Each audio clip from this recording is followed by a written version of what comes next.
there's a real temptation, I guess, to just look at sources of information from people who share your worldview. I think you have to challenge yourself and go out a little bit, see what people with other points of view and see what they're saying. This is where it all begins, so say goodbye to all your fears, all your doubts. This is where they die.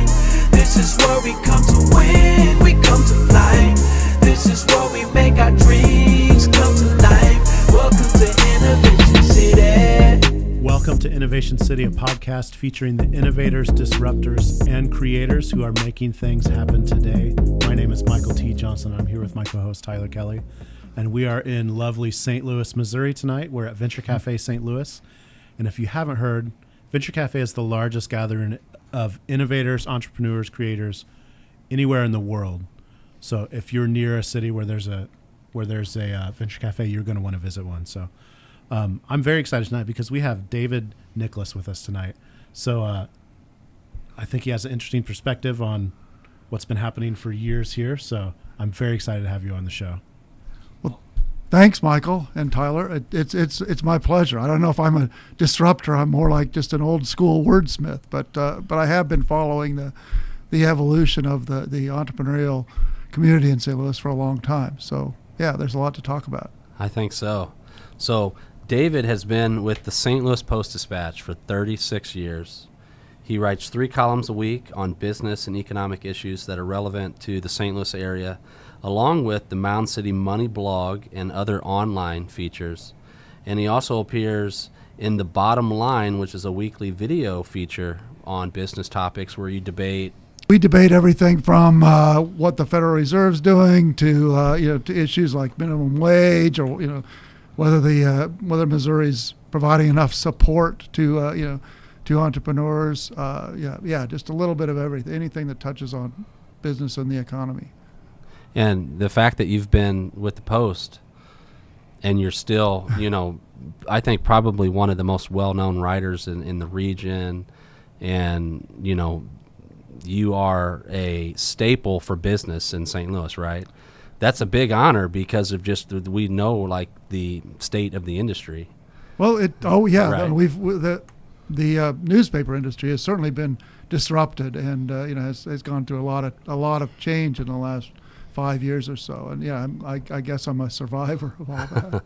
It speaks to your work, I think. Well, I like to think so, but it's an honor, but it's also a responsibility. I think I've got to kind of keep performing at a high level to kind of roll with changes and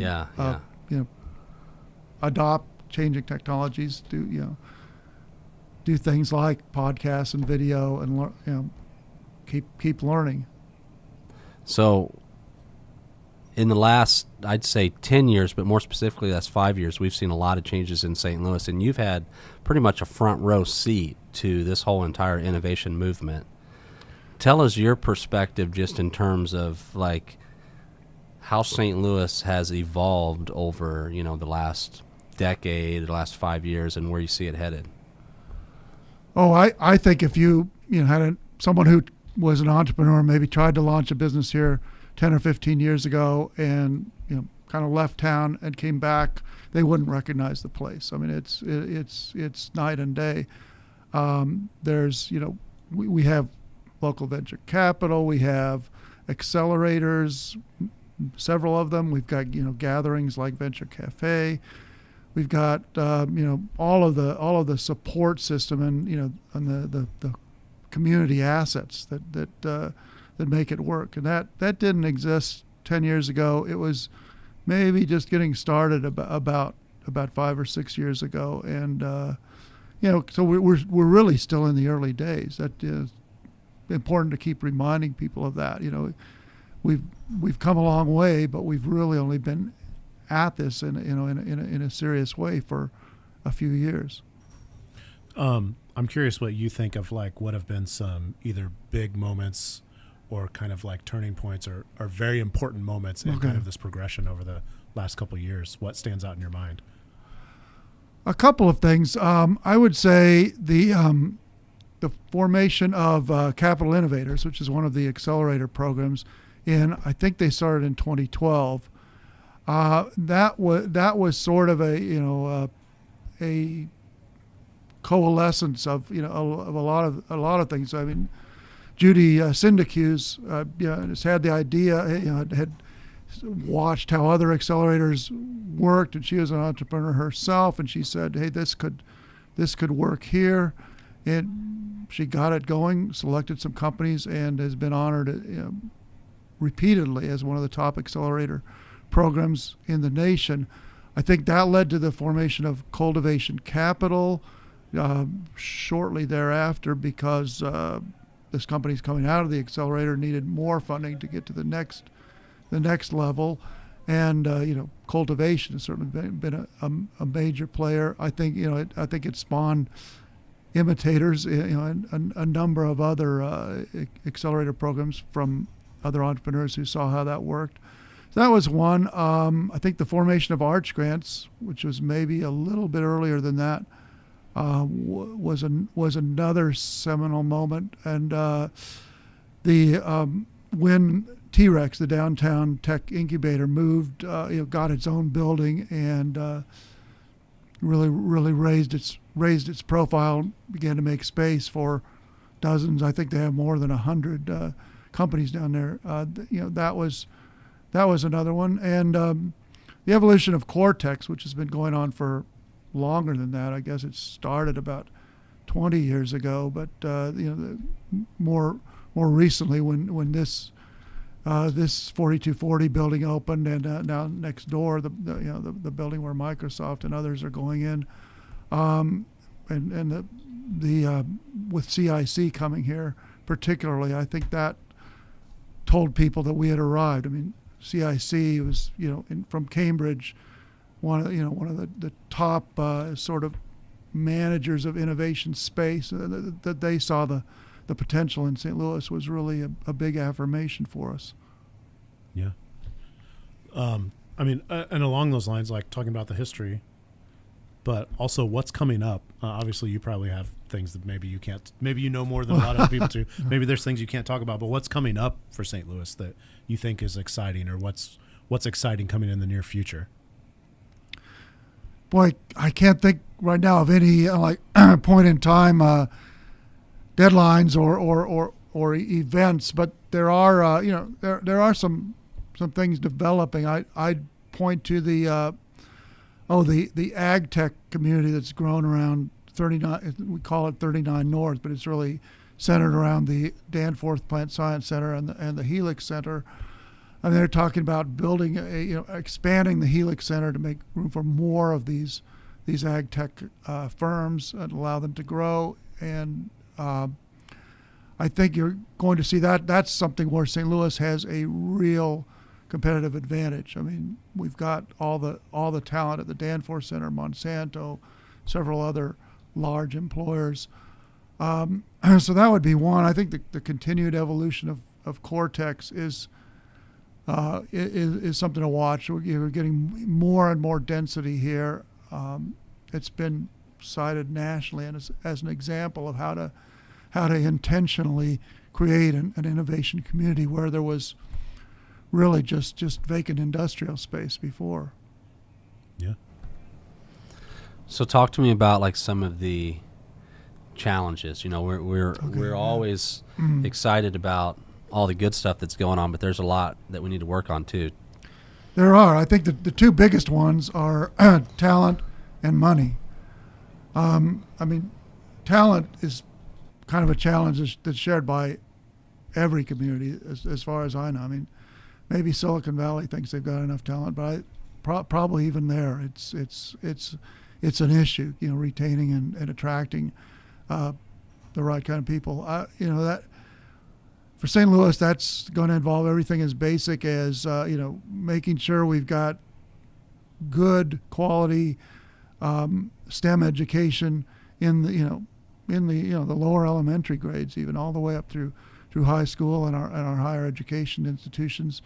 And then we've got to do a better job of selling ourselves so that a lot of those college graduates or technical school graduates want to stay here and know that there are they don't have to go to work for one of the big companies. There are some really exciting startups and early stage companies where they could build their careers.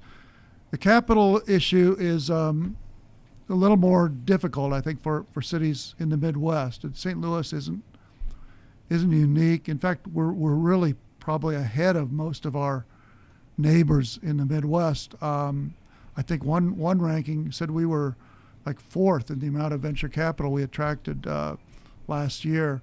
Who was ahead of us? It was Chicago, Minneapolis, and Detroit were ahead of us, but we're outpacing Cincinnati, Indianapolis, Kansas City. They're all looking to St. Louis and saying how did they do it? But we've got a lot of the companies that are coming out of the accelerator, or maybe they managed to raise a seed round and they're looking to raise a Series A, something larger, and they're saying they're finding it difficult. So we got to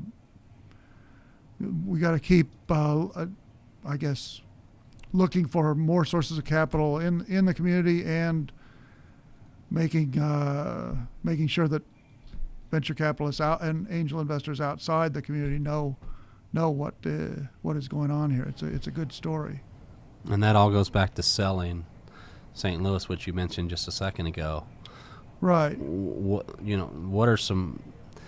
There's certain aspects that we can't change, which is our location, our weather. Although it changes all the time. Right. We aren't going to get an oceanfront exactly property. So what are some of the things that the top three things that St. Louis has that, or does better at than other similar municipalities or regions, I should say? Top three things, I would say quality of life, just all the amenities, from everything from the art museum, the symphony, the Cardinals, the zoo. We've got a lot of great institutions, and most of them are free, which out of town visitors are amazed at.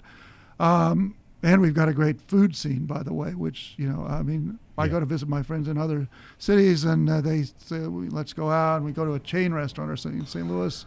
We're spoiled. We're spoiled. Yeah. There's it's hard to eat outside Yeah, St. so Louis. that's, quality of life, number one. Cost of living would be a close second. I mean, you can have a very good lifestyle here on not a lot of money. I mean, housing costs are low. Everything else is reasonable. I think we're about 10%. The way the government measures it, we're about 10% below the national average in cost of living. So that's that's great. I think it's great for entrepreneurs. It's great for workers. Great for everybody. Thirdly, I would say our asset, which not a lot of people think about, but I think it's a connectedness. It's I've had entrepreneurs, for instance, companies came here for Arch grants or one of the accelerators. They say, "Gosh, I was able to get an appointment with the CEO or the CTO at Monsanto or at Anheuser-Busch or at some other big company that was kind of in their sweet spot," and they're just very grateful and amazed, but that doesn't happen in every city. Yeah. So I'd like to shift gears a little bit and maybe talk a little bit more about media, because obviously you've been able to have a long career in media. Yeah. Especially, and it's in an industry that has had a lot of disruption, like we said at the beginning. There's been a lot of disruption in the media industry. So what do you feel like are the keys to staying relevant in a time when there's a lot of disruption and change in that industry? I'm speaking mostly to local media now, and not to national organizations like the Washington Post or CBS or somebody. But certainly, I think we've got to keep the quality up, and we've got to stay connected with our community. It's easy to say, well, we're busy, we'll just keep all of our reporters in the offices and work them to death on the phones. They can get this, but that's I think the recipe is more give the reporters time to get out on the street, get out, meet people at community events, at gatherings, and get really embedded, so they could get tell the stories that matter, and also be willing to invest time and resources in. I know this isn't going to air for a while, but the Post-Dispatch recently did a series of stories on the city's trash problem. I think that opened a lot of people's eyes. That's the kind of stuff that only a really deeply connected local news organization can do. And frankly, on the business side, I think we're still a little bit struggling to find the business model that works online. We've got a vibrant website, leading website in St. Louis, and we make a lot of money from advertising on it, but not nearly what we used to make from those big full page department store ads and auto dealer ads you used to see in the Post-Dispatch in print. Yeah, and I think that monetization issue isn't just an issue for like established people in media. Right. It's also for some of the newcomers. It's an issue for them as well. Oh yeah, no, the startups they face that. I mean, once their venture capital funders start to get a little bit antsy about when are we going to see a return, then they've got to we've either got to sell subscriptions or monetize through advertising, and a lot of times that's the point at which they haven't really connected, and they end up shutting down. So like you're saying, connection with your community, with your readership is the key to being relevant in any of those things. So I'm also interested in kind of your thoughts on kind of seeing the way a lot of things have changed, because I think we live in a time where there's a lot of access to information. Mm-hmm. But how would you tell someone to go to find information, like the right source of information, or how do they be informed, or those sorts of things? Boy, it's not easy. I mean, it's very easy to become misinformed if you just rely on maybe a social media bubble and what your friends are posting on Facebook, and that's your main source of news. There's a real temptation, I guess, to just look at sources of information that from people who share your worldview. I think you have to challenge yourself and go out a little bit, see what people with other points of view and people who are different, different from yourself, different, social class, different, color of their skin, different political point of view, and see what they're saying online. And yeah, I think we probably need to teach media literacy a little bit better in schools. I mean, it's so that people learn to recognize what's a trusted source of information, and what is maybe just somebody trying to peddle a political point of view, or even trying to peddle fake news, such as some of these Russian. Yeah, I was wondering if you were going to use that word. Well, I don't actually. I really don't like the term fake news because of the way that President Trump uses it against the media, and frankly that's a challenge for us. I think people are starting to see that there are news organizations that have codes of ethics and principles that they operate under, and are realizing that objectivity and traditional reporting techniques and values still matter. That's it's definitely why it's so important to stay engaged locally with the community. Right. Yeah. Because if you're not engaged, then if the Post-Dispatch is aloof and not speaking to issues that really are the concerns of our readers and our citizens, then we're vulnerable to those charges that they're just biased, you're just telling one point of view.